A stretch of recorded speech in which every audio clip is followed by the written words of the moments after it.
भारतीय संस्कृत की कैसी विधा है, कौन सी समस्या है, उसको किस विधा से हम देखना चाहते हैं। वैचारिक समस्याओं को संयोजित और व्यवस्थित करने के लिए हमने कविता के रूप में कुछ शब्द कहा है। इस विषय में लगातार कहता आ रहा हूँ। इसको देखिए, समझिए और सब्सक्राइब करें। रन बहादुर सिंह। जैसे भाव संवेदना का आकर्षण। पौराणिक विधा से भाव को संघानित कर जिसमें जड़ चेतन का संवाद होता रहता, वैसे तो जड़ में ध्वनि शब्द पैदा होती नहीं, जड़ से निकली ध्वनि से आकर्षित हो जाते। गर्जन तर्जन बिजली की कर्कश कड़क होती, ये अपने ध्वनि विधा से आकर भाव बताती। पशु पक्षी जीव जंतु अपनी भाषा में मिलकर वो अपनी भाषा पहचान कर बात को करते। हम किसानों के गाय भैंस बैल बकरी सभी होते, उसके खान पान रहन सहन सभी उसी के अनुसार करते। जाड़ा गर्मी बरसात में कहाँ रहना हो, कैसे भोजन आवश्यक आधार पर वो कहते और सुनते।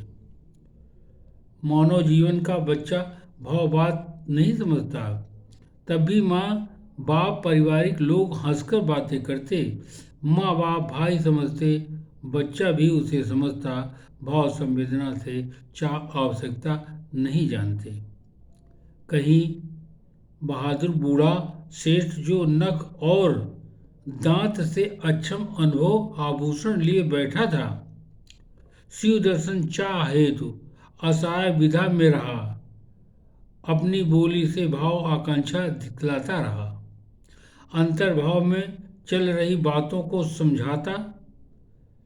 तभी उसने पथिक को इशारे से कहा, यह मेरा सोना का सामान ले जाओ, ये सोने का सामान ले जाओ, मुझे शिव दर्शन हेतु शिव मंदिर को जाना। अति प्रबल चाह से आकांक्षित बात जानी, ब्रह्मिक भाव वाले विधा से समझा। सोने की चाह में उसकी भाषा को समझा, बोली की समझ सोना लिया, फिर रास्ता बताया। किसी जगह का रहने वाला वो आपकी भाषा नहीं समझता, भाव विचारों को पूरा समझकर उस आधार पर उसकी मदद करता।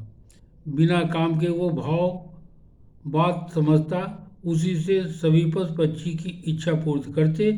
बूढ़े बुजुर्ग माँ बाप बिना भाव बात कहते अपने उसके उसकी इच्छा की पूर्ति करते रहते।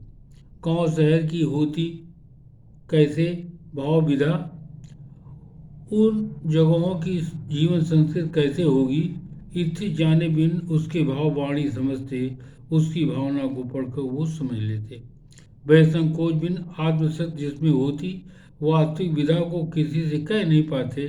अंतर विधा में जो उनकी बात रहती, स्वतंत्र पर स्वच्छ विधा वाणी से निकलती रहती। दृढ़ विश्वास जिसके मन में खूब होता, आत्मविश्वास उसकी वाणी नज़र समझ लेती। आत्मशक्ति को संतुलित विधा से करके गांव की संस्कृति से विशिष्ट बात को समझता। धन्यवाद।